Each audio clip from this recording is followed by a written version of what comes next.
Hey everybody, Matt here. Just a little forewarning, this episode sounds a little funky because we forgot to hit record when we did this episode. Not to worry though, we still bring the quality content of the Phantom Menace review in the phone quality audio, despite the headphones and microphones. They did nothing, but we'll be back on track next week. Hello and welcome to the only podcast structured after the Phantom Menace, wherein we have a really cool name, but not that much quality content. I'm Luke. I'm Matt. And I'm Max. And this is Force for Thought.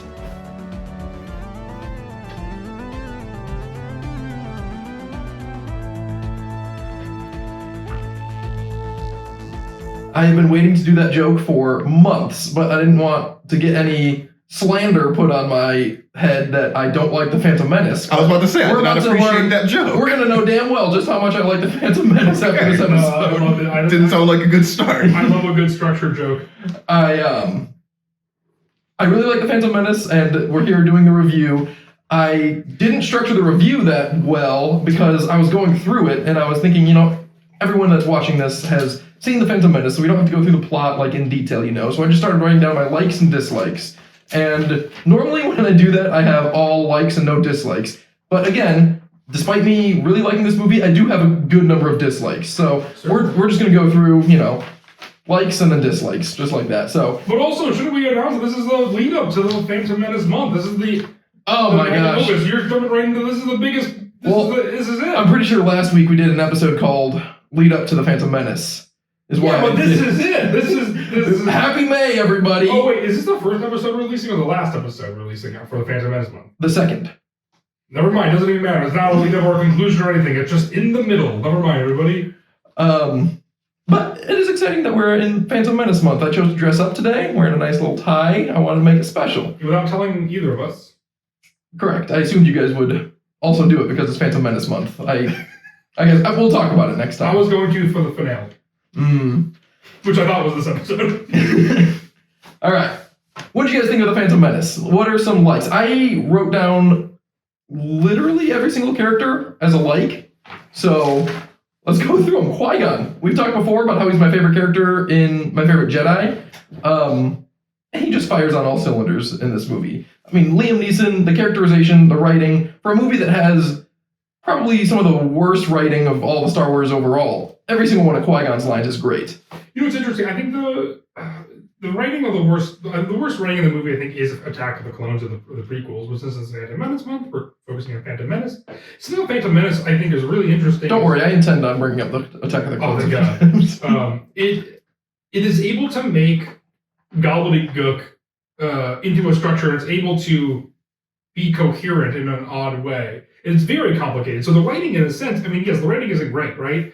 But on this rewatch, I appreciate it so much more. And I know you made the structure joke in the beginning, and the structure is obviously a bit of a problem in the fact that it starts off so strong. I am so intrigued with everything that's going on in the beginning. I want to know who Qui-Gon is. It's a little heavy-handed when Obi-Wan throws his hood off and says, "I have a bad feeling about this." It's a little heavy-handed, but and it's oh, that seems odd that he would say that line, and then years later, whenever... I know what you mean, but that is also my favorite instance of I have a bad feeling about this in all of Star Wars. Because it's normally it's not quite McClunky. It's just the reek is coming right at me. I have a bad feeling about this. You're in imminent danger. Yeah, and you have no time to react because it's the first line said in the first new trilogy of Star Wars. Mm-hmm. But he's saying it so philosophically about basically the next 9 movies that there's a problem elsewhere. It's he was not wrong. That is a reasonable bad feeling to have. Max, what do you think? Qui-Gon Jinn? Yeah. Thumbs up. He's a good character. All right, we don't need to dwell. No, the only thing I was going to say was they did a good job of introducing a Jedi who seems a little more rebellious, not always in line with the Jedi Order. I thought that was a really cool addition. Obviously, that was explored a lot more in some of the extended canon, some of his kind of disagreements and things like that. But there was a couple things in the Phantom Menace that stick out to me. One is obviously him kind of demanding that he train the boy against the wishes of the council. And there was a line by Obi-Wan to Qui-Gon where he says, don't defy the council again, or saying something like that. Do not defy the council Master, not again. Mhm. Obi-Wan said that to Qui-Gon Jinn. And it's like little things like that. It's like kind of really pique your interest about this character. You want to know more about him. You're like, what is his background? What is his disagreements? How did he defy the council in the past? And all those create a very dynamic character that you look forward to getting to know over the next 3 movies, only to have that rug ripped out from underneath you. It's something too is that I feel like Obi-Wan ends up becoming a bit more like Qui-Gon as the movies advance themselves, because Obi-Wan is obviously very much a rule follower, but Phantom Menace in general, the prequels in general, obviously have a lot of holes in it, and the fact of like, why doesn't Obi-Wan remember like R2, C-3PO, things like that? Obviously, we all know those. Stick around next week for if we pitched our own prequel trilogy. Maybe we'll solve some of those plot inconsistencies. Yes, indeed. But one of the biggest things too is or just create a lot more. that is also a potential. But then, and we don't know because we not recorded that episode yet. Because I usually feel like we reference other things. I know. We do not know. I just know mine's gonna open a can of worms, and I'm very excited. I'm calling my shot. It's going to be tight and consistent. It's going to be way better than the prequels we got. Yeah, and probably more music, I'm going to assume. If we know anything about Luke Taylor. More singing. It's a musical now. Taylor Swift was alive during the prequels. I get why they didn't use her the first time, but That's true. Man, they really had the chance in 2005. Right before she got big. But that's the thing with the characters acting out of turn slightly. I think Yoda is an old kooky man when we see him. It was so hard, by the way. And it's hard not to maybe divulge into our own trilogies that we were going to pitch, because I was thinking so hard about Star Wars, and just so much of the knowledge that we have is because of the prequels. Mm-hmm. And so, like, undoing this, I was like, oh yeah, like, Obi-Wan does act a little funky, because he is also a very stoic man, but he's also very kooky. And I feel like all the older characters, Obi-Wan and Yoda both, are kookier in the original trilogy. And so I feel like when you have the prequels, they have to get to that kookiness, I guess. But they are so stoic, and like Obi-Wan is such a rule follower. And you're obviously I wouldn't say Obi-Wan is very kooky like Yoda. I think he's a weird dude. I mean, he pretends to be he scares away the Tusken Raiders. That's kooky, I guess. Yeah, that howl. Yes, like I think he overall, is not something that Obi-Wan would do, and I feel like he gets to that place. But he's a little bit of a different character, which is fine. Not because that's not the person we know, but it's because that's his journey to get there. Yoda does indeed bother me a little bit more, because when he's talking to Qui-Gon Max, this is why the whole reason I brought this up. Sorry, this is taking a huge detour. No, go on. So long as it's all likes, because we're in the likes section of our Well, this is so hard to do likes and dislikes. I know. And also by character. I'm trying to figure out how to do a review in that sense, because I'm going to overlap a lot. But I think it is just odd for like Qui-Gon Jinn in this scenario is the thorn in the side, not Yoda, who has been the thorn in the side of the Empire, was the thorn in the side of Luke, even when he's training, even if it's like a fun thorn in the side. Yoda's always kind of pushing him, but in this regard, he is the person who's getting thorned, I guess, by Qui-Gon, which is just a different dynamic that we haven't seen, and it's so hard to wrap your brain around it. I feel like rewatching Phantom, because I worked on my trilogy pitch a little bit beforehand, and then I watched the movie, and I was like, whoa, like, I have to rethink. If I'm thinking about Star Wars like a 99, I know none of this anymore. Right. And it's really hard to differentiate those, because I feel like a lot of mental work that we've all done is making sense of it, and then watching the Clone Wars, which also made sense of it. So now it's just ingrained in us. Yeah. Max, what you were saying about Qui-Gon being kind of that maverick Jedi, I like to put myself in, like, if I was a fly on the wall but could talk, I guess if I was talking to George Lucas in the 90s, and he was coming up with all this lore stuff in this movie, and it's like new to the lore that the Jedi were so stoic and celibate, and their whole demeanor and everything. And if George Lucas is just like telling you that, it's like, oh, okay, that's an interesting direction to go. And he's like, yeah, except for the main character. He's not any of those things. It's like, all right, well, damn, which one should I pay attention to? But yes, Qui-Gon Jinn, strictly thumbs ups from us. Darth Maul. Well, real quick, before we get off Qui-Gon, because you mentioned celibacy, Yeah. anyone else pick up on the rewatch a little bit of something between Qui-Gon and Shmi? Yes. There's a point where he puts his hand on her shoulder and he's like, "Are you going to be okay?" And I'm just like, "Oh, he's making his exit strategy right now. If he gets kicked off the Jedi Order, he's coming back to Tatooine." That's why he wanted to raise Anakin so bad too. He's like, I can be a good stepdad. I know I can. Oh man, that's funny. You're brushing up against my force for thought for 2 weeks from now. So Stay tuned, listener. tuned. I have a lot of thoughts actually about the Qui-Gon Shmi dynamic, but none of them are sexual. Interesting. Unlike, yeah, so this is, I'm glad we are in agreement, unlike you and I when we were talking about the Bad Batch and Tech. Tech and Phoebe being a romantic relationship. Maybe you're just the romantic, Max. You keep putting it on other people. No, it's just you. food everywhere. With Shin Hati and, oh my god, who did you try to... Oh, Shin Hati and Sabine Wren. Yes. Yeah. The Wolf Wren ship is real, though. That's different. I guess objectively it's kind of similar. Alright, moving on to Darth Maul. Fantastic villain. The way he does his acrobats, he uses a lightsaber like we've never seen it before, but like we've always wanted to see it before. I always say that the Return of the Jedi fight with Vader and Luke gets so much praise, undeservedly so, because it's such a poorly choreographed fight. And the Duel of the Fates is just absolutely perfect. I remember when we did our lightsaber battles ranked, I put significant stock in banter mid-fight, and there's absolutely none in the Duel of the Fates. It's completely silent between the combatants, yet it still works. Yes, it does. It's great. Because it's got that tension, that visual tension, though, of... I mean, we've never seen anybody fight with a dual-sided lightsaber before, taking on two people. So that's intriguing as hell to begin with. And then once you have the force fields integrated, you just get this instantaneous tension between them. And then when Qui-Gon gets stabbed. Yeah. No effort, by the way, from Qui-Gon. The one downside of Qui-Gon, he gets stabbed, does nothing for like 10 minutes. It just... Yeah, he was not dead. He was not dead. I think I would have helped more if I was him. Your last hurrah, you could have done something. You can use the Force. Maybe all the midi-chlorians were in his belly right there, and That's they all true. died first. That's where they were located. That's Interesting.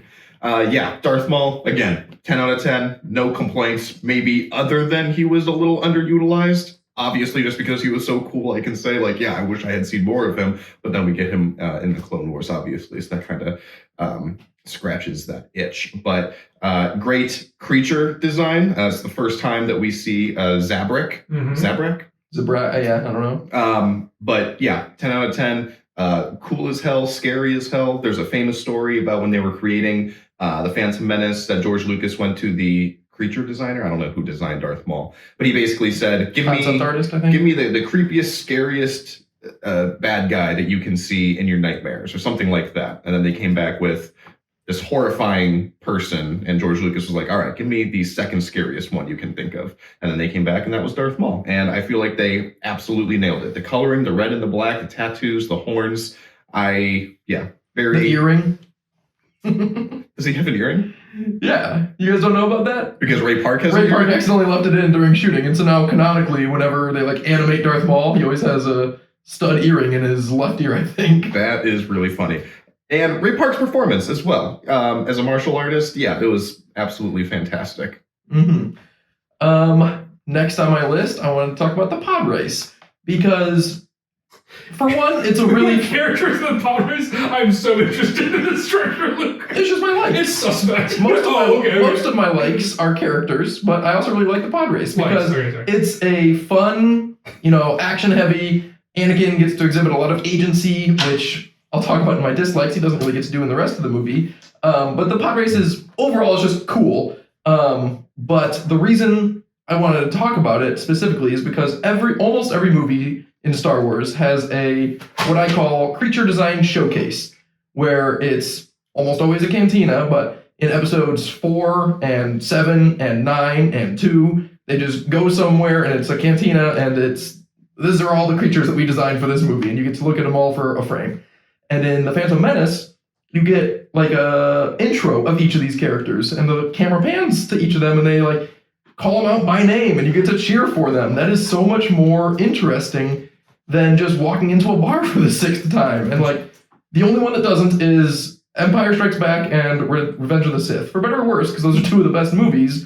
But literally every single other Star Wars movie. In The Last Jedi, they go to Canto Bite, and it's like the other side of the same coin, where it's like, oh, it's not seedy and underground, it's actually really nice, but it's still just a creature design showcase. Did you watch the deleted scenes for The Phantom Menace? No. Are there more pod racers? Yeah, there's a lot more. That scene is like a lot longer. There's a lot more Shoot, creatures. I meant to watch the deleted scenes. You should. I highly recommend it because there's a really funny one where they introduce one of these characters. It's an extended part of one of the characters that you do see in the film, but it cuts to his family, and the announcers are like, "Oh, and his family is here supporting him today, and Mrs. whatever her name is came just out of the hospital," and she's like holding a little baby that she like apparently just gave birth to.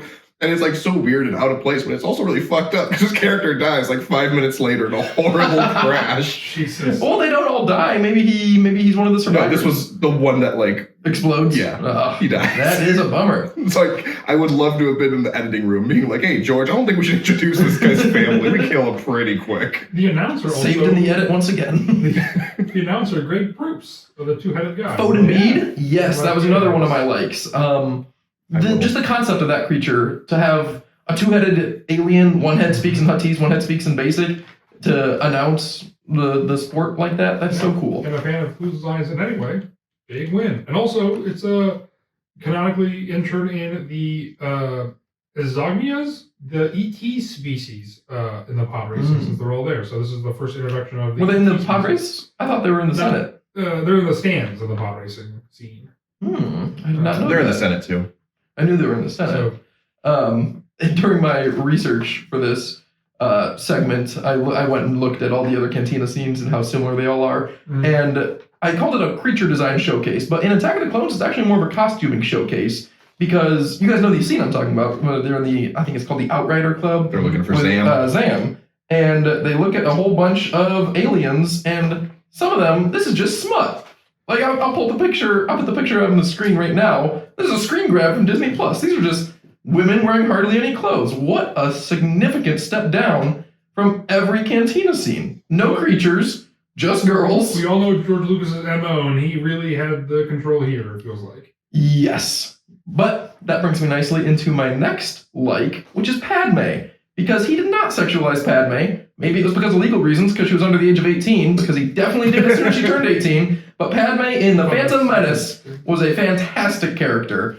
And I wonder, rewatching it, we've talked before about the I Am Your Father reveal and how that didn't impact us because we already knew it and we've known it for all our lives. It's the same for me with the that's my decoy and I'm the real queen. Do you remember having an experience with that? Luke, this is something that I want to bring up too. I still cannot tell. I wrote this down too. I still cannot tell if that is her handmaiden or if it is Natalie Portman. Because it is so confusing when we first meet her and she is talking to I forget who she's talking to. Nunaka, maybe? And it's their handmaiden is in the back corner. Is that Natalie Portman as well? Mm-hmm. I don't know. I still don't know. And it's one of those confusing things like Batman the Animated Series does this as well in The Laughing Fish, one of my favorite episodes. You see the guy that the Joker wants to kill, and all of a sudden he goes to kill him, and then he's laughing, and then it turns out to be Batman in disguise. So Batman, like in my mind, I was like, okay, so Batman had his costume on, his uniform on, and then the disguise of the man on top of that, and then took the mask off and just was Batman, so he had two masks on, and it still confuses me. And then the guy who just has no body shape like Batman is looking like Batman because he has the suit on. It makes no sense. It's the same thing here where I'm like, I watched it as a kid. I'm like, I still can't make heads or tails of this. So, but do you know, like the scene where they're convincing Boss Nass to help them fight the fight and Padme steps forward and says, "No, I'm the queen." Mm-hmm. Do you remember watching that in theaters and being like, oh my God, that was Padme all along? No, I remember being like my 100th time rewatching this until it finally clicked. I was like, hey, wait a minute. Exactly, yeah. Like the beginning scene, or earlier scene, when fake Padme, Sabe, in the queen garb, asks in code whether or not they should go, and Padme says, "We are brave, your highness," which is apparently their code for let's go to Coruscant. Mm-hmm. I don't remember ever a time thinking that wasn't Padme and Queen Amidala saying, "We are brave, your highness." And that really bumps me out, because this twist really lands too. I would love to watch this with, like, Sway or someone that hasn't seen Star Wars. Like, that's a substantial twist for a movie. Yeah, and I absolutely agree. And every time I watch it, I always think of it through that lens, because I know that twist is coming, and I'm always trying to figure out which one, when it is Padme and when it isn't Padme.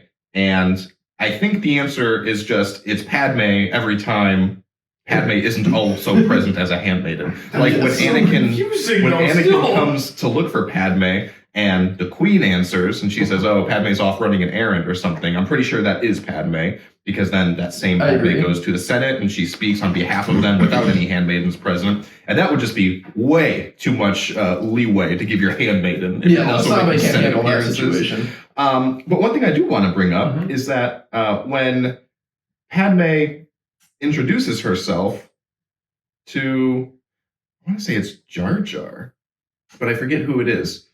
She says in her handmaiden garb, "I'm Padme." Mhm. So does Naboo just not know like the Queen's name? I don't think so. I think Queen Amidala, they don't know her first name. Also, Padme's got to be semi-common, right? I'm trying to think because I read those Padme books and they were awesome. Well, I read 2 of them, but I loved them. But I know like all of her handmaidens took very similar names: Sabe, Dorme, Erte, and the like. Very Groucho Marx of them. Yeah. Groucho, Zeppo, Chico. I don't know. Harpo, I don't know. That's Gummo. a thing. All I can think But yeah, of- it's very similar to that. All I can think of are the conspiracy theories that must come out of Naboo, when they're like, "Okay, we're going to be ruled by an elected leader, but no one can know their real name." That's crazy. Yeah. I forget. Shoot. Also- I should have looked that up. The twist is ruined, unlike Darth Vader. It's like, oh, that's crazy because it's a person in a mask, and an unfamous person, Mark Hamill, basically. He's in Star Wars, and that was it, basically. Natalie Portman had the misfortune of being semi-famous already before being in this movie. So you're like, oh, well, she's going to be the main character, not the other girl. Well, that's true, but she was But they- already the main Yeah, character. they did set her up independent to of be the being main a queen. character. Yeah, but As you know the she's going to handmaiden. be the queen, though. Like, No, Why would you think that? because I don't think so. The poster for one. What does the poster have to do with it? She's on the poster. I can't imagine. Because the queen's on the poster and Padme's not. Yeah, you can put 2 and 2 together. There's no way that twist isn't going to be like inherently like, yes, that's the character we're going to follow who's going to be the queen. That's interesting. I don't know. Well, like I was saying, I've never been in a position to be surprised by this twist. I've always just known it. But it would have gotten me, I think. I don't know. There's no way, with how big the fandom was in the 90s, there's no way everyone was just sitting there being like, well, the queen's got to be Padme. Because all the toys also named her last name, Padme Naberrie, which they never say in the movie. And I always thought it was weird seeing that Padme Naberrie toy is the one of her in her Tatooine outfit. This is why I'm so confused still then as a 30-year-old person to be like, yeah, the toys lied to me. The movie is confusing when you're watching it when you're 5 or 6 years old. It's like it inceptions you so well. A lot of stuff about it is very confusing, and most of it centered around Padme. But another one of my likes was the costumes. I know we just had that whole episode on costumes, but man, and I didn't know Phantom Menace was very well represented, but there's so many that we didn't get to talk about, like Padme's Tatooine fit, which isn't just, it's an okay outfit, but the implication that her handmaidens had that outfit on their ship and or put it together very, very quickly on a moment's notice, that's badass. They were prepared for anything. I love anything about the implications with the handmaidens, especially after reading those books. They do so much. It was the only thing that they had on the ship, because after Qui-Gon Jinn negotiates the price of the parts that they need with Watto, it cuts to him talking to Obi-Wan Kenobi, and Obi-Wan Kenobi just says something to the extent of, no, there's nothing other than the Queen's outfits, but nothing of value, no supplies or anything of value. Which is hilarious to me, because the implication is Qui-Gon immediately left Watto's. He called Obi-Wan. He was like, hey, what do we have on the ship that we can sell? And apparently there was nothing other than these outfits, which also begs the question to me is, how valuable are these outfits? Because they seem very ornate, and they seem like they should fetch a pretty penny. I would think so, too. I know. I would love to see the valuation of a credit to $1 in US, because also that episode of Bad Batch from, well, I guess like 2 months ago by the time this is airing, but episode 4 or 5 of Bad Batch, sorry if you haven't watched it yet, I know you like to watch my batches, but Omega gets like 40,000 credits or something, and it's like, well, hold on, is that like $40,000 that she just got? Because that seems excessive. By Galaxy's Edge standard, yes, it would be. The Galaxy's Edge does put it at 1-to-1, and that was supposed to be canon when it came out. Exactly. Supposed to be, but we've debunked that. That's true. And also, man, look, I feel like when Max just said that line about Obi-Wan talking about how the only thing that is a chest full of the Queen's outfits, I cannot imagine what you would give to spend an hour in that chest. Yeah, that'd be awesome. I would also need to be with the costumer, in-universe costumer, because each of the handmaidens have a specific task, and one of them does the costumes, and another one does hair, and another one does makeup. But I don't remember the name of the costume one. You're so into costumes because your last name's Taylor. It's like you just need to hem something. Max, your last name's Taylor. What do you think? What? It seems. I think I was the one who wanted to do that episode about the costumes, so I think there's something to that. Because Well, back in the yes, olden days, yeah. people used to be named after their profession, right? Mhm. So I think there probably is something evolutionarily One of our biological within us that is just drawn to that because our ancestors did do that in another life. one of our very distant ancestors is looking down on me right now with the most anticipation I can ever imagine. Someone in the 1700s who you've never met is like, I cannot wait to talk to this guy in heaven. If it helps, Lewis means renowned warrior, and so I am severely disappointing anybody. You just made that up. No, I swear to God. Knowing his dad and his brothers, that checks out. Bitch. Damn. And also, your dad did say the Taylor gene does skip to the fourth child in the family, so Oh, I think man. Luke feels a little bit That's what stronger. we had that for. He's got that T count. Real quick, can I bring up another Funny, thing? what the fuck? While we're on Watto's junkyard, I don't know if we're coming back to that, so I'll just say it now. There's a part where Watto tells Qui-Gon, he says it would just be cheaper to buy a new ship. And he's absolutely right. Why don't they do that? Why don't they just sell? Downgrade? Yeah, why Yeah, don't they just but sell the downgrade. ship? Because they're like, we need to get to Coruscant. Padme, or whoever the queen is claiming that her people are dying. So it's like, do you really need this ship to save these people? Like, I believe I've seen this posited before, and there's no canon answer, I don't think. My headcanon is that it's a matter of safety, and if they came forward with the Naboo Royal Cruiser for sale, whoever they're selling it to would be like, That's who's true. inside? That's a good point, because also they're on a That's sea good, planet, they park very far away. They Mhm. land far away? Do you park a plane? I think you land a plane. Yeah. Well, yeah, they land a plane pretty far away. They have to travel, so I think that checks out actually. But also, yeah, Max, that is a really good. That is a good question. I feel very satisfied with the answer. Also, Watto's junkyard Thank you. feels like it could be a strip club, a male strip club. Back to the costumes. Padme's Tatooine fit is really cool, and also Anakin's Tatooine fit is really cool because I never really noticed until this rewatch how I put a picture on the screen if you want to see Anakin's collar. It's like secondhand made to go back up. Like his clothes got tattered and torn and tore down to like a uncomfortably deep V, and you can tell it was obviously secondhand created to go back up. What a small detail. I always figured that was an undershirt. Interesting. No, I think it's the same shirt that they just stitched back up. The last name like yours, I'll trust you. But no, I agree. The costuming is great in Phantom. In the prequel trilogy, it is all great, but in Phantom specifically, I think it's the best because it has something of the '90s still within it. Obviously, Is that what it is? Because I think so. I generally, broadly speaking, I like the sequels more than the prequels, but the costuming is so much better in the Yeah. prequels. you like the sequels better than the prequels? Yeah, you know. I guess we can talk about it some other time. Well, yeah, we'll Interesting. talk about it The fact another that time. Last Jedi is both your favorite movies. Does that like rank it pretty high then? You must really hate 7 and 9. Well, Return of the Jedi is my favorite, but yes, The Last Jedi is Oh, also sorry, up yeah, there. yeah. The Last Jedi is the podcast's favorite. No, sorry, yeah. That's So the sequels are our favorite era. I don't know. I don't think so. I don't think that if you would rank, if you would weight Your the scale. favorite era is the original trilogy? We should definitely talk about that then, because it sounds like we all have different answers. Yeah. Well, and when we talk about it, we can talk about how much better the costuming is in the prequels than the original trilogy than the sequel trilogy. There's I'll keep that one as a feather in my cap. But if you watch Phantom Menace and you watch Revenge of the Sith, there's like a distinction where I think you can tell, be like, in Revenge of the Sith, I think you can tell My Chemical Romance exists in the world. But like in Phantom Menace, you cannot. In Phantom Menace, it is still grunge era. It is still, you're still playing Len and stuff and like Sugar Ray and Smash Mouth. But I feel like by 2005, there's a little different costuming, which is good. So I feel like you see that era advance a little bit over those course of those 9 years. I agree, by and large. Cool. Bottom line, Phantom Menace has great costuming. Other examples are Rick Ollier and the Handmaidens in general. But we've discussed that ad nauseum. I'm ready to move on to another like, and it is, quote, so much completely random lore stuff that we just take in stride, which it almost feels like the most Star Wars movie that Star Wars has ever had, which I know seems antithetical because it's the fourth one, and George Lucas made the first one with just as much independence as this one. But Boss Nass doing his thing. Yeah.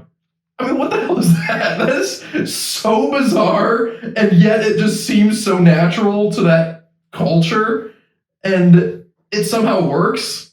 Like, See, I don't know. Did you guys have this in your dislikes? Because I wouldn't be surprised, but it's a like for me. It's a hard line to toe, and this is a bigger point that I had. It's a weird combination. Especially Phantom Menace, and Attack does this a little bit, but obviously Jar Jar is a big point of that. And not that I have a problem with Jar Jar, but it's a very weird mix of super serious and super goofy. And I think that, like, Return of the Jedi is able to toe that line very well. And I think it comes off as a better movie, where I think Phantom goes so far in one direction of serious, and then so far in the other direction of goofiness, that I don't think it fully blends. I love Phantom Menace as well. Especially after this rewatch, I was like, man, rewatching it, it feels very old now. Like, I know it is old. It's 25 years old. But like, This rewatch was the first time I've ever noticed some of the CG being CG. it's that, and then also just like the way it looks. Like the intro scene, I was like, whoa, Ian McGregor, a very famous person, and he looks very young here. And then I'm also just like, this looks like it was filmed in the 80s. I was like, no, it's 99. Like, I was alive. I saw this in theaters. It was very odd. That brings What was the question? Well, going back to Boss Nass. Oh yeah, sorry, go on. No, I like that. I like that little lore aspect, that's just apparently how they talk. Because an interesting thing that I picked up was they don't speak any other language. You never hear them speak Gungan to each other. It's just kind of uneducated English. Yeah, just bad English, or basic as they call it. And I thought that was interesting. Yeah, I thought before that Jar Jar is getting a lot more praise and attention than he's ever gotten before. And, you know, Ahmed Best made his return to Star Wars already, and people are starting to come around on Jar Jar also. And I keep thinking he's ripe for a book or comic, but even just watching this movie with subtitles, Jar Jar could not be a book or comic character at all. His dialogue is just a general vibe. Like, you cannot write that down. It's tough to. My family all says Misa all the time. Really? That's Oh my fine. god, yeah. Like, my dad says it. My dad's not a huge Star Wars fan, but like, I talk illiterate a lot of the time to be funny, but now it is just ingrained in me. Like, me and my wife will be hanging out. I'll be like, Misa really hungry. And I'm like, and if anybody else heard me, I would sound dumb. Even if they knew what Star Wars was. It sounds stupid. Yeah, I don't know. Jar Jar's voice is insane. It would be insane to read. It would be such a headache, actually. And some of his slang too, I don't know what he's saying sometimes. Like, even when I know the words, because I'm watching it with subtitles and I know the words that he's saying, I'm like, I don't know what this means. I'll give you an example. So when Anakin goes with Padme when they land on Naboo, or I'm sorry, when they land on Coruscant, he goes with Jar Jar and they sit in like that kind of front seat of that shuttle, and Jar Jar says something like, "Nice of the Queen to bring us along," and then he just says, "Pity hot." Yes. And every time I see that, I'm like, is he calling the Queen hot, or is that like slang for like, that's pretty cool? I think Pretty it's hot. pretty hot. It's- It's George I think Lucas it's in pretty cool. 99. I don't know. No, That's what I'm thinking. There's He a good didn't point there. sexualize the Queen. Famously, the one time he didn't. He was, not to bring up the logs, but all I'm saying, But yeah, I can't think of another one. I might have one in my notes, but I can't think of another example like that off the top of my head. But there's a couple times like that where Jar Jar says something, and I'm like, I know the words that he's saying, but I think this is just like a slang in Gungan. That brings me nicely to my first dislike, which is Jar Jar. I have mixed feelings because I like that he exists. I don't like him in this movie, and I don't like his episodes of the Clone Wars. I know. So I guess I don't like Jar Jar Binks. That's the thing is, in Clone Wars, they had the opportunity to try to salvage him a bit, but like, that's when it becomes glaringly obvious he is just kind of a flawed character, that he is annoying. Like, if the Clone Wars can't like bulk him up and make him interesting and good, like, again, those episodes I will skip every single time. And he just is the worst part of this movie. I think Ahmed Best did a great job. Also, It's definitely exactly what George Lucas wanted it to exactly. do. And you guys also see that he posted on Instagram and stuff. He's like, right when I thought I was out, they pulled me back in. Like, is he gonna do something else? Whatever. Ahmed Best did? Yeah. He was in mocap gear for EA thing? I don't know. An EA game that they'll cancel. Yeah. But But no, I think Jar Jar's a complicated. I'm glad he exists, but I think a lot of that is nostalgia and the fact that we grew up with Jar Jar, and there was so much hype, which we'll talk about, I'm sure, in another episode, or maybe we already have done by this point. But like, there's so much fandom around like Jar Jar before he came out. People were getting tattoos. Like one of my favorite jokes is in Fanboys. At the very end of the movie, Seth Rogen pulls up his shirt. Nah, it's not the end of the movie. It's when they meet him in a con. He pulls up his shirt to reveal a huge tattoo of Jar Jar Binks on the back. He's like, yeah, I really hope I don't regret this one. And that's like the funniest joke because it's like, he's just not he's too goofy. That's what I'm saying. He's too far the one way. Yeah. Yes. And literal fart jokes. Yes. Without anything else being brought to the table. Right. But that also brings us nicely to my next dislike, which is what Matt was saying earlier, the tonal inconsistency from super serious to super goofy. And specifically when Anakin is leaving his mom.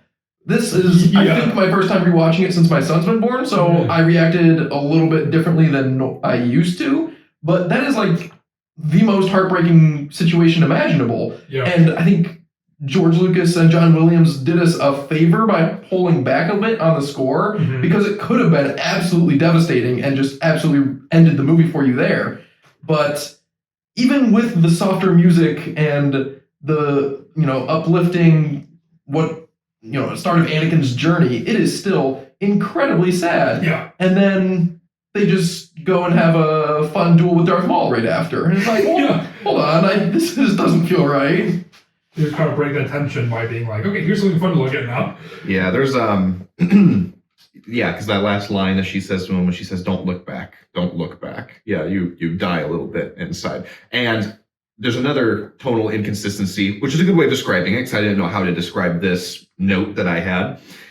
Shortly after Anakin wins the big pod race, everyone is celebrating, congratulating him. And then Shmi walks up to him and says, "I'm so proud of you. You have brought hope to those who have none." And it just feels very... Yes, I that's a weird... almost that exact line in my dialogue as a dislike, because they've talked before about how George Lucas writes things that people just don't say in the real world. And that's a great example. Yes. Like, that is not what your mom is saying after you win the Boonta Eve Classic. I think that's the thing, is that there's almost like, in this movie specifically, there's almost like a culture disconnect. It's almost like that they should have been played by like 1960s Vietnam people or something. People from like Vietnamese, like mom or something, who's like, has like great honor or something, or like a different world. Like, it just feels so vastly different with who is saying it and how it's written. It just doesn't feel like there's a connection there. It sounds like AI translated it from a different language. Yes, it does. Are we sure George Lucas speaks English as a first language?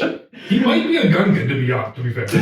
More McClunky dialogue that I had written down, and it really jumped out at me this time, and I don't know why, because The Last Jedi does this too, which I think is the best written Star Wars movie, and it's the podcast's favorite Star Wars movie, but Rey calls Kylo Ren a murderous snake when they do their Force time, and then an hour later, Rose calls DJ a lying snake, and it's like, why'd you say snake twice in the same movie? That's just kind of lame. But it's so much worse than The Phantom Menace, because in the first 15 minutes, first 20 minutes, Rune Hako says to Newt Gunray, "Are you brain dead? I'm not going in there with 2 Jedi." And then Qui-Gon meets Jar Jar and says, "Are you brainless?" And then Boss Nass says, "They think their brain's so big." It's like, lay off the brain talk. This has been 10 minutes of George Lucas is writing this, and he's just like mad at everyone who said he doesn't know how to write a script. He's like, fuck these guys. They think I'm so brainless. They think I'm brain dead. It's like he took a thesaurus and just went stupid, one word over, brainless. Okay, let's expand on that. They also say Jedi a million times in this movie. I mean, I'm okay with that because it is about Jedi to an extent, but sure, there are just so many things you can say besides. But it's so different. It's so funny where like everybody just refers to Obi-Wan and Qui-Gon as the Jedi, like Newt Gunray and like I feel and everybody. But it's because it's like nobody has ever seen a Jedi before. Like everybody on Tatooine and stuff too, and it's like it's a little annoying. I agree. Another dialogue part that bothers me is the bait and switch. When Qui-Gon says to Obi-Wan, after he tells Obi-Wan that they're going to do the pod race as their escape plan, and Qui-Gon says, "It's okay, there's something about this boy." And it's like, oh, Force, mysterious, what is it about Anakin? And then one scene later, they do the midi-chlorian test, and it's like, all right, is this a mystical, kind of mythological thing, or are we just testing his DNA? Why are we trying to do both? It can only be one right now, George. real quick, going back to the announcing people as Jedi thing, I think the thing in the original trilogy is that it is spoken about as a pastime and a feeling in a person and a thing. You know, the Jedi used to do this and used to be as a device. And then in this one, they just refer to people as the Jedi. That's the disconnect, I think, for me. But yeah, that's a great call, too, the midichlorians. We haven't talked about that enough, too, but I mean, that's... I like the midichlorians by and large. I don't think it's a plot inconsistency that they're changing the way the Force works, because the original trilogy is all about how the Force is strong in the Skywalker family, and Luke has it because of his father, and then Leia can learn it too. So it's always been biological and hereditary, and they also try to do it both ways in the original trilogy to an extent, but just like in the same scene, just pick a lane, man. Did they ever refer to the Force as the living Force in the original trilogy? Because they say it multiple times in I Phantom. don't think so, but I'm just trying to run Which through is another every minute. kind of like, it's just another case of them being like, oh, it's pretty mystical, right? There's the living Force. And it's like, oh, like, what does that mean? And then... And it's also a book by John Jackson Miller coming out. It is out. It's been out already, and we've been reading it diligently. Our review will be up soon. We thought it was on April. It's May right now. That is how months work. Yes, that is the correct order. And It's also March when we're recording this. I am loving it so far. Here's what I found. The Chance Cube sequence. What do you guys think about that one? It always makes me question way too much the ethics of Jedi using the Force. Because Yeah. he rigged it? Yeah. For a good cause. Do you think But I feel like a lot of Jedi can rationalize a lot of gambling. Yeah. Yeah, that's true. If I was in a casino, I'd be like, all right, I'll tell you what. If I just hit black 17 one time, I'm giving half of it to charity. Yeah, that's interesting. I don't like it because the scene implies that Watto knows that Qui-Gon pulled something, you know? And that would imply, I mean, if it's a fair chance cube, then, you know, it just didn't go your way, Watto. Get over it. Why are you mad? So it's got to be a weighted chance cube that Qui-Gon cheated on. And so that would introduce like a fun element of like, oh, you cheated, but I was cheating, so Yeah. it's a wash. But they never talk about it being a weighted chance cube. That's So true. that scene of Is it Watto being implied, though? angry, is it implied? That's I what I'm feel like it wondering. is. But it's not implied heavily enough. I think No, they I need to agree. expand on that a little bit more. Real quick, for speaking about Watto and his costume, did you guys ever notice that? I know he's got like a tail, but he's kind of got pants that just have a hole by his butt. So is he so busy he can't pull his pants down to go to the bathroom? He just does it. He flies noticed too, that? so maybe he doesn't even stop. He just Yeah. does it like a bird on a flyby. Honestly, though, like I have not thought about that to answer your question. he doesn't fly that high, so it's just you're just gonna be walking in shit or pee. That's annoying. He's a bad guy. He went back to the chance cube. He deserved it. Another instance of bad dialogue, in my opinion, and God, this one drove me crazy on this rewatch. The end at Qui-Gon's funeral. Yoda says, always two there are, a master and an apprentice. And then Mace Windu says, but which was destroyed? Destroyed. The master or the apprentice? It's like, we just said master and apprentice. You can just cut after which one was destroyed, and it's a complete sentence, and that scene is done. The editing is what got me on the rewatch too, because I thought that they were going to cut to Palpatine when they said master to like cue in the audience, you know, but they don't. He says master or the apprentice, and then it cuts to Palpatine, which kind of implies that he's the apprentice, which he isn't. So it's Weird. Yeah. interesting editing. There's a lot of weird edits in this movie, I feel like. But that's a great call, too. And also, just like Mace would do, like, why? I know. Like, it just is like. Just shut your mouth. That's Mace why Windu. people Like, like once in your it, yeah. life. Do you have Mace Windu in your dislikes? No, I didn't. Oh, I don't have him in my likes either. So if you want to talk about him, now's a good time. I have one line that I wanted to talk about because it's just funny how Sam Jackson delivered it. It's when Qui-Gon is giving the debriefing to the Jedi Council, and Mace Windu says, I do not believe the Sith will return without us knowing. But he holds out that eye for so long, it feels like. He's just like so condescending. No, exactly. He's like, I don't think so, buddy. I want to know the direction that all the Jedi were given. Like, why does. Like, Ki-Adi-Mundi and Mace Windu, they're all such dicks and why? Like. And everyone else is a dick by complicit because they just stand there silently. Besides, yeah, Yell's cool as hell. Oh, man. No, get into it. No, I was gonna say I can't wait to read The Living Force to see how Ki-Adi-Mundi is portrayed. Which Like, we've been doing. I wonder what the clique is like in the Jedi Council if everyone else, every time Ki-Adi-Mundi does speak, they're just kind of like rolling his eyes. Like when Ki-Adi-Mundi says, "Your thoughts dwell on your mother." Like everyone's just like, dude, don't bring that up, man. Yeah, man, we all fucking know. Yeah. You're not a therapist. Get fucked, Kiadi. Would you call him Kiadi or would you call him Mundi? I would call him Key, I think. I'd call him Cam. Go with the initials. That's a good initial. That's interesting. Another dislike, the scoops in Anakin's workshop. You guys know what I'm talking about? Just from recess in Yeah. 6th grade. I brought a picture. Those scoops. Why? Those are just... I played catch with those. And Is that there's- what you Maz Kanata off of? I don't know. I was thinking that too. Just like Maz Kanata. Yeah, it does. That's interesting. Maybe he got that as a Break- gift from break someone that the knew left her. of the But yeah, the scoops are annoying because it's just what's it called? No one knows what they're called, but they're not otherworldly enough. Just because we don't know their name doesn't mean that they are from a different What is that? galaxy. They're like lacrosse scoops, but they're made for Yes, it's lacrosse. 4th graders. Exactly. Right. But I can't say this is a dislike, though. This is something that Star Wars is famous for and that I love about it. It's like every now and then you're just like, oh, that's the prop that they used. Like Luke's lightsaber is just like a handle to an old camera. Or what's his name from Empire Strikes Back who runs with just an ice cream maker. Logo Hood. But Logo I Hood. didn't recognize that ice cream maker or the camera prop. This I have touched and held before. But this came out in 99. I think if you Were were... they that much less common in If you were around in 99? 77 Is it you just saw that, aging you'd be like, poorly? son of a bitch, that's my ice cream maker. Maybe these scoops just caught on popularity after the movie. Everyone saw it in Anakin's workshop and was like, hey, that looks fun. Oh, It's true. The increase of lacrosse players skyrocketed in 2000. it is funny that in George Lucas's mind, he saw these toys that kids play with frequently in 99, and he was just like, that looks otherworldly. You probably saw them on the island. Like, that looks pretty wizard. Whoa. We'll have to cut that. That's actually really sad. Because they were kids on the Application application. kids, yeah. That's where we draw the line. These are Yeah, that's where we draw the line. We'll cut that. We'll cut that. 5, 6, 7, 8. The music, very good. Yep. I don't know. You guys have more to say about that? It's a great It's soundtrack. we did our soundtracks ranked, and my favorite song of all time is in this, or favorite Star Wars song of all time is in this. Which one? The Droid Invasion. Oh yeah, it is actually. I was in Duel of Fates, but no, it was No. the Droid Invasion. Duel of Fates was my second Yeah. favorite. That's also represented. Very great soundtrack.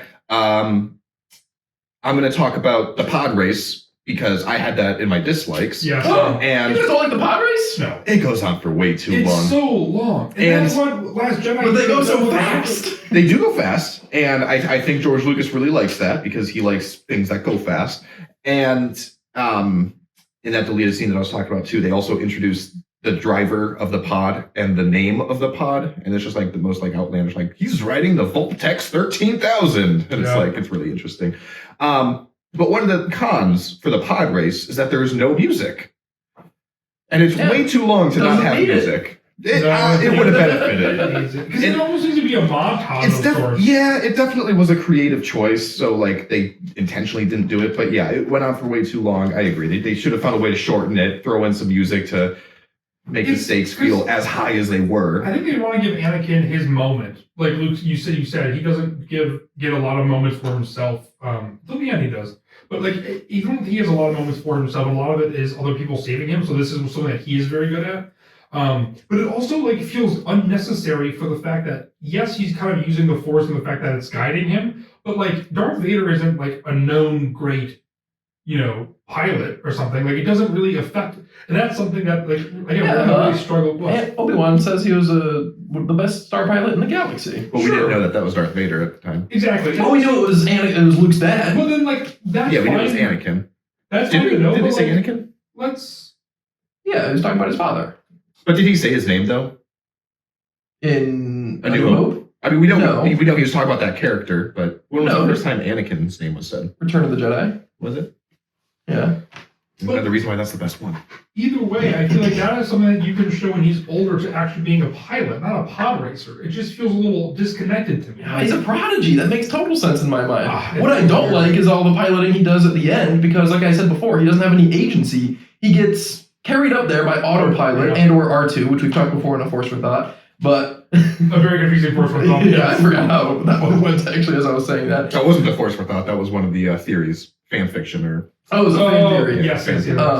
Regardless, Anakin definitely didn't do it himself, and then he gets shot and basically crashes into the droid control ship, and then gets in there and then turns it on and off, and then just starts shooting around and then flies out. He's the definition of failing upwards in this sequence. He never does any of this stuff on purpose. And I think that's the thing, though, is that I'm sorry. Did autopilot spin, or did That's he true. decide to spin because he knew that was a good trick? Spinning was the good trick, and that's the only thing he did for himself in that fight. And I think he needed to. He's a prodigy. we'll talk about this next week a little bit when we talk about our pitches, because I think that's something where I don't like when he has agency necessarily as much, because how much more interesting of a story would it be that the Jedi are literally the downfalls of themselves, because Anakin by himself can do things, right? But then the Jedi training him and giving him the power and the tools to be able to be trained make him work. So the Jedi literally have they're defeating themselves by giving Anakin all of these things. And I feel like that is a more interesting story than Anakin being very good at everything, and then also on top of that,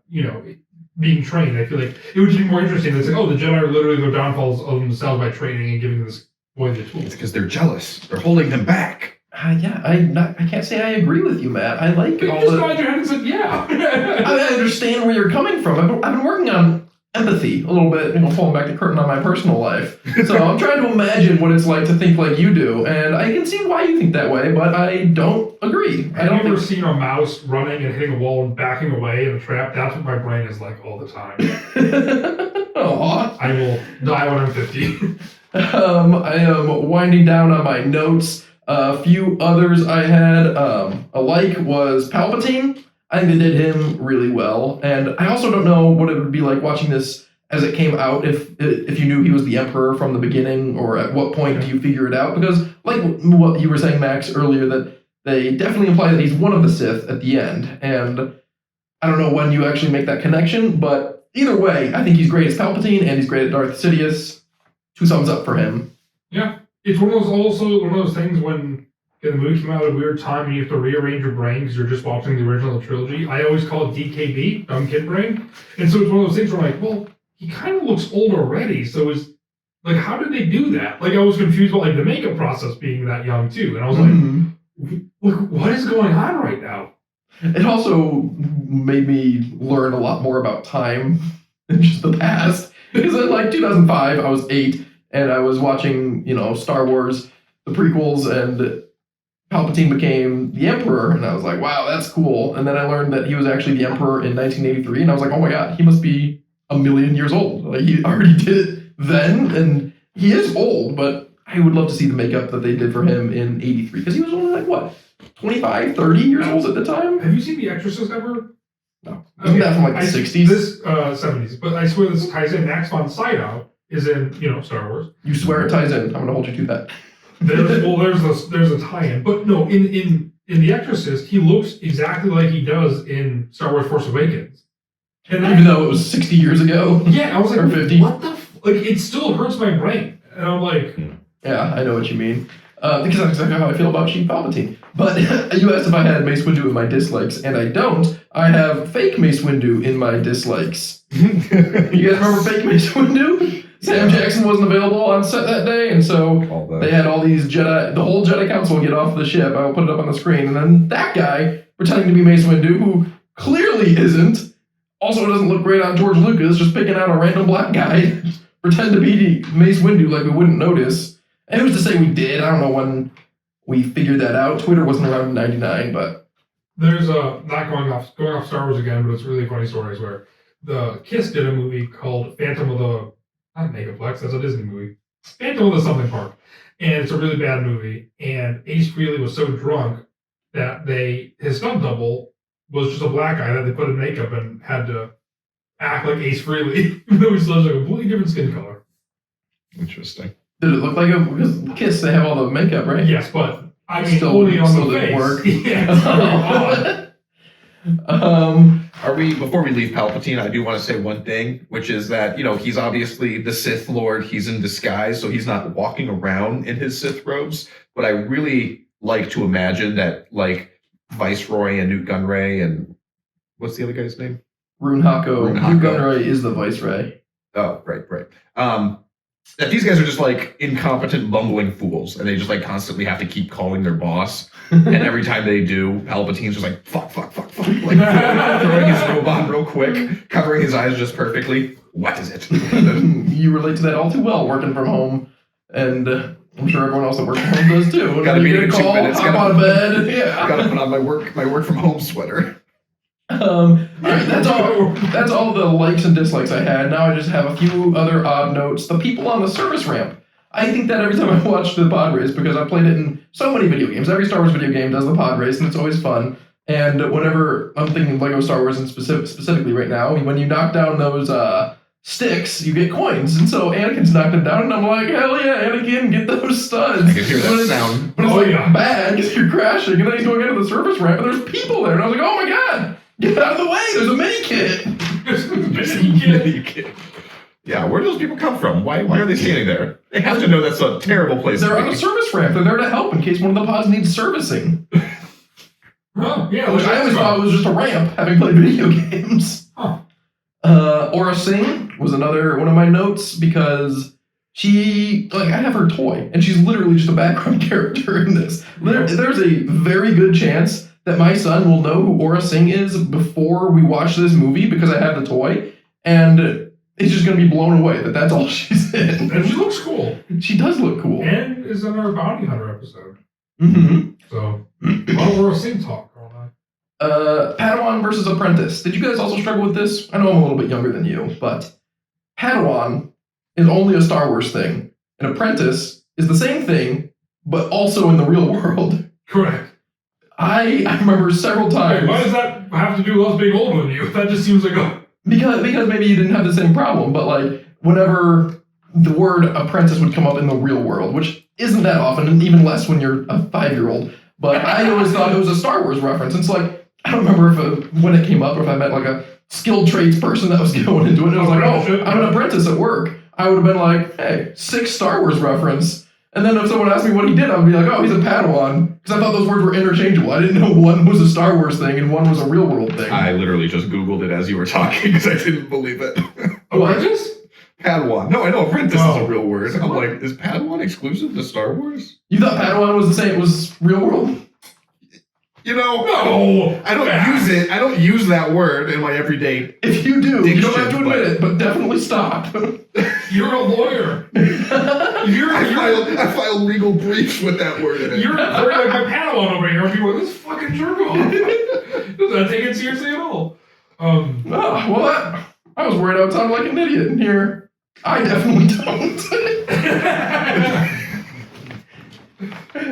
Thank you for your I was just fact Maxwell. checking. Okay, I assumed yeah. that was the case. Yes. My whole life, I assumed that. Whenever I hear a word in Star Wars, I assume it doesn't exist in real life. I had something that was really embarrassing about myself, and I forgot it because we just got distracted with you. Man, I was ready to throw myself on the stake, but... Like, you're welcome. Took that bullet for you. Another note that I had watching on this rewatch, never noticed this before, the battle with the Gungans and the battle droids, when the battle droids have won, before they get shut down, they're taking all the Gungans hostage, there are little other droids cleaning up the battle droid bits. This is the first time I noticed them too. Yes, they're earlier in the film as well. They're on the ship at the very beginning. I They're in don't the background. remember that. Yeah. Although, I kind of remember that in Lego Star Wars, actually. Yeah, I noticed that. I've never seen those anywhere else in Star Wars. I had that in my notes as well. And going off the Gungan battle, in costumes, I guess. I don't know. Creature design. They really put very little effort into the rest of the Gungans. They literally made 4 Gungan creatures, and it was Jar Jar, Captain Tarpals, Boss Nass, and every other Gungan you see ever. Yes, and They're all wearing the same costumes. you can kind of get away with it if you just have them all behind their shields and stuff, and only show 1 or 2 at a time. But then when they win the battle, you zoom out and you see them all doing their little dances. And it's dude, you really shouldn't have this scene. And it's early CGI, so you can spot 6 of them doing the exact same thing at the same time, Yes. and you're like, that was copy pasted somehow. Right. And then I also noticed at the end when they have the marching band for the peace orb, it's all the same Gungan, again, same model, except they got blue on their chest instead of yellow or orange. And And it's like, okay, you took the effort to make him different, but you could have taken it a step further. Just a little bit.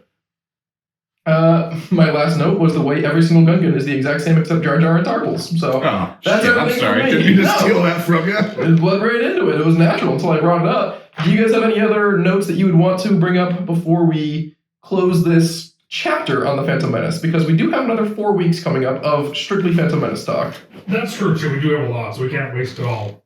I'll Oh, run there's through. 3, I think. There's 5. Yeah, this is the second. There's 5 total. I'll run through a couple of the miscellaneous notes that I had. Most of it's just random lore bit, but the Naboo, always the. That's Yes. interesting. I agree. Zuckerberg. Drop of the. Drop of the.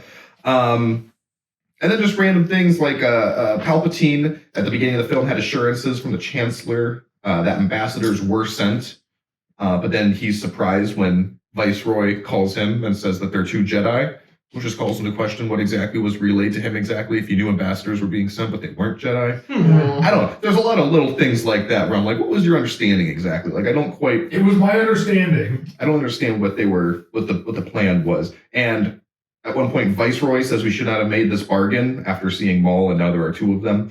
And that kind of started to make me question, what are they getting out of this? What is the bargain here? Every time I watch The Phantom Menace, I'm always like, okay, I get this. I get what's happening right now. Like every single line, I'm like, okay, that makes sense. And then every time I finish the film, I'm like, oh wait, what? like somehow it all makes sense at the same time. None of it does. Like big picture, nothing makes sense. But as you're going, you're like, okay, I can make sense of It's this. the same thing with the title of the movie. Phantom Menace, I think, is debatably one of the coolest sounding movie titles. Oh, yeah. But it's like, I know Phantom Menace is like technically Palpatine because he is Mm-hmm. menacing In the shadows, Phantom. yeah. But it's like, it is a confusing title. We're like, well, what?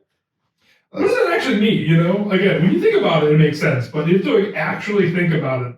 Mm-hmm. Because you think, like, the Phantom Menace feels like, oh, it's Darth Maul or something. Like, when you saw the poster, you saw the trailer, that name's like, oh, Phantom Menace is clearly going to be that cool character. You're like, oh, he dies. That wasn't it. Another one that I had was same thing when they're talking to Palpatine. And he says, but my lord, is that legal? And then he says, I will make it legal. Palpatine says, I will make it legal. And then Viceroy turns around and he like starts talking to Padme about torturing her people. Like there's no way he thought that what he was doing was legal, right? Well, it's going to become legal when Padme signs the treaty to make the invasion legal. So he's worried about the invasion, but not the torture? Yeah. Yes. Okay, because throughout the entire film too, Priorities. Padme also says, my people are dying, and we never see that. We don't know who's dying or why. One of the handmaidens gets viciously tortured during that time and comes up in the books. Really? Yeah. For what?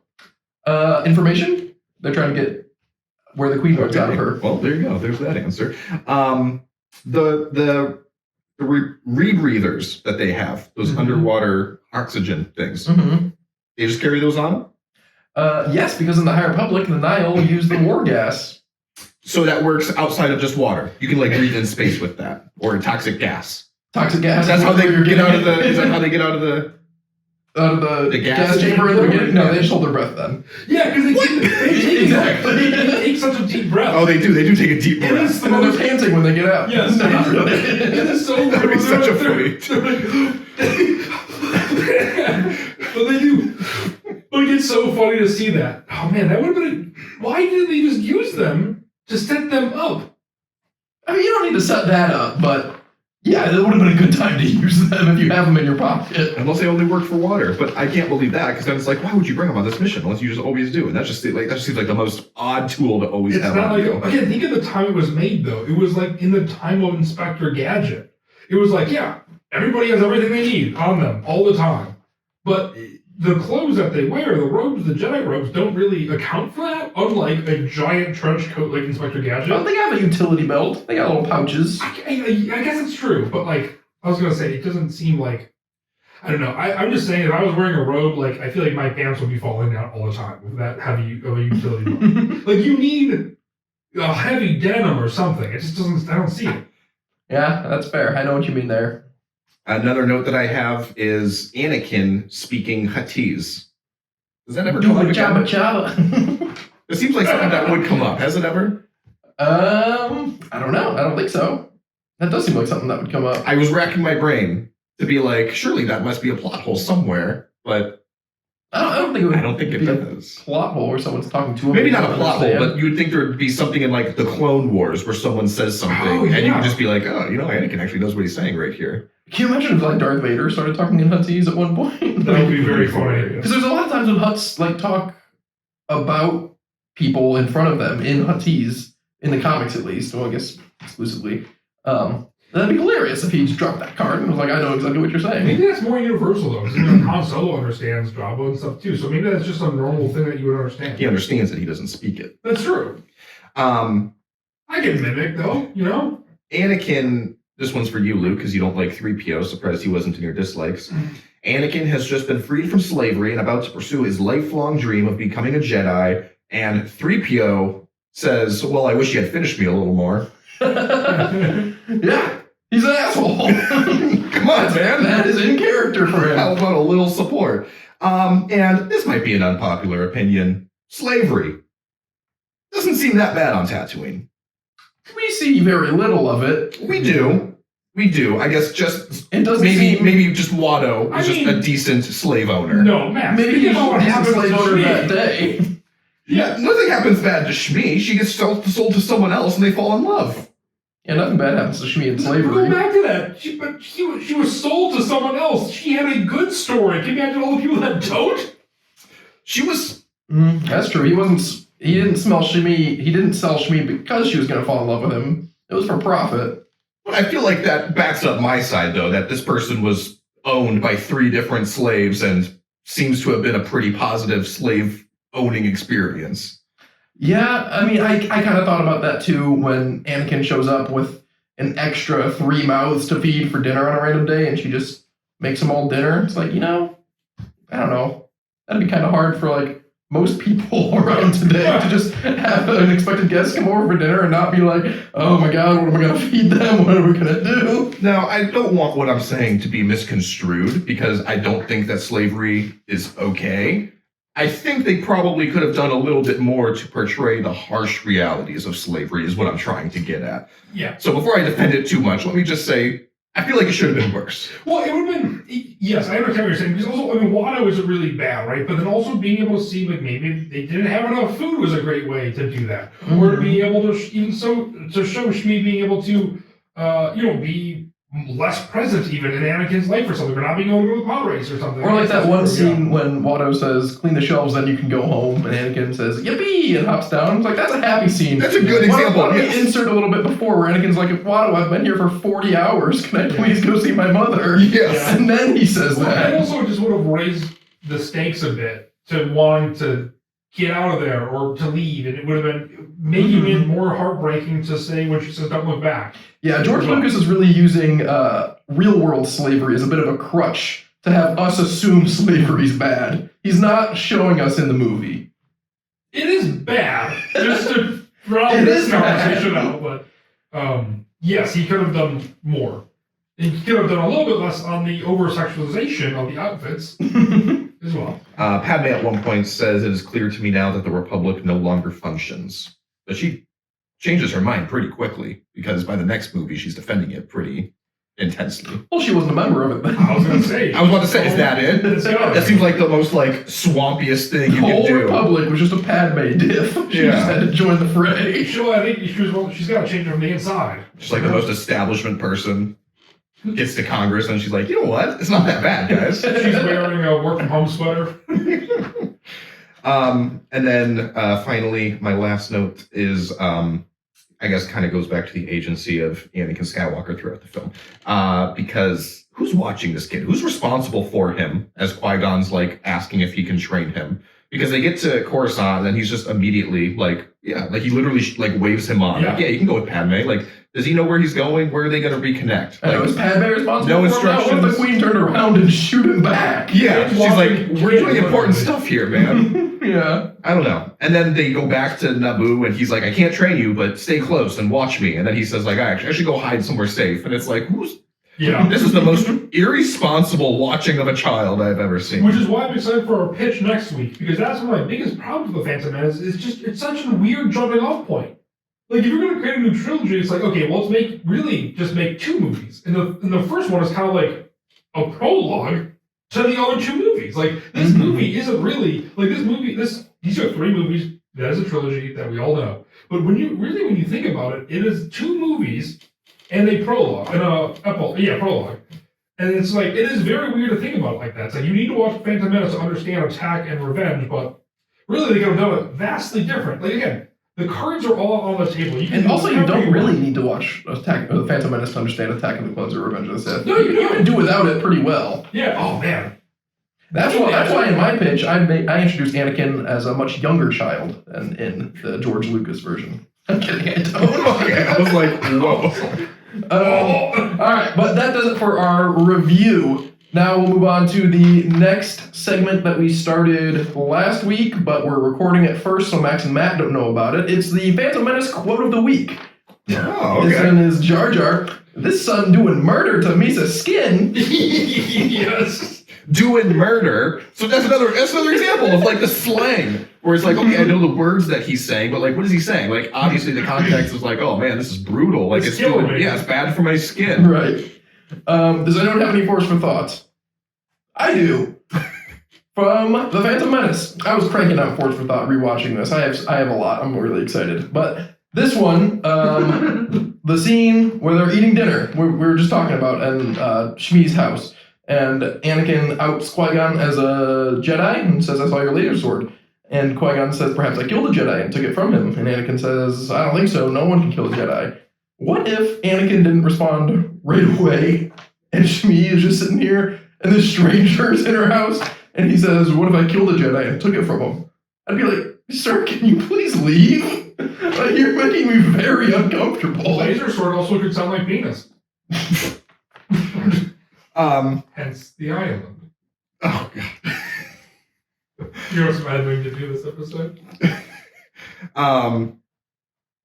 Yeah, that's a good point. And I don't know why. I feel like someone can make a fan edit of that scene where it just gets like really dramatic, where it's like Anakin doesn't respond and she's just like pouring the blue milk and Everyone's like, staring at each other. Qui-Gon gets up and locks the doors. Yeah. And then he just grabs Jar Locks Jar's the tongue.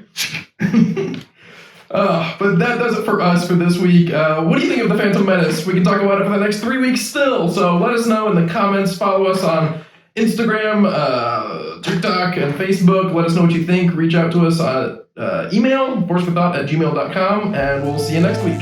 See you, Sammy.